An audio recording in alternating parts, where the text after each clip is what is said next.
ફટાકડા બ્લાસ્ટ કાંડનો મુખ્ય આરોપી મેહુલ ડોડિયા ઝડપાયો છે। ક્રાઇમ બ્રાન્ચે મેહુલ ડોડિયાને સાબરમતી વિસ્તારમાંથી પકડી પાડ્યો છે। મેહુલની માતા રમીલા ડોડિયાની પણ ધરપકડ થઈ છે। ભાગીદાર સાદિક સૈયદની પણ ધરપકડ કરાઈ છે।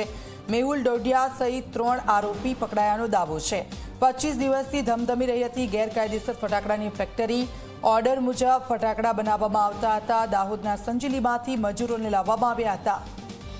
આપ જુઓ, દાહોદના સંજેલીમાંથી આ મજૂરો છે, તેમને ફટાકડા બનાવવા માટે લાવવામાં આવ્યા હતા। આ 3 આરોપીઓ છે કે જેમને પકડી પાડવામાં આવ્યા છે। મેહુલ ડોડિયા કે જે આ ફેક્ટરી ઊભી કરી હતી, શેડ બનાવીને અંદર આ ફેક્ટરી ઊભી કરવામાં આવી હતી અને ત્યાં આ ફટાકડા બની રહ્યા હતા। દાહોદના સંજેલીમાંથી મજૂરોને લાવવામાં આવ્યા હતા।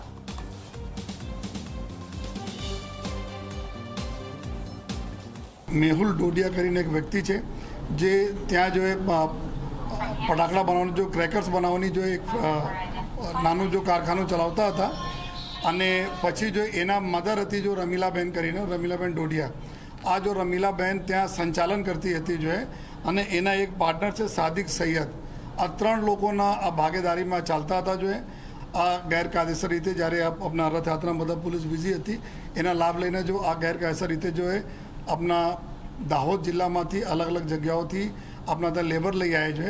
લેબર લઈ આવ્યા પછી જો એના બનાવતા હતા અને બનાવવાના જો પર્પઝ હતા કે આવનાર જો શ્રી ગણેશ ભગવાનના જ્યારે વિસર્જનના પ્રક્રિયા થવાની છે ત્યારે એના દારૂખાનામાં એના જો અમુક જગ્યાઓથી ઓર્ડર મળેલા હતા જો આ ઓર્ડર પ્રમાણે આ લોકો જો ત્યાં બનાવતા હતા અને એનામાં આ બ્લાસ્ટ થયા।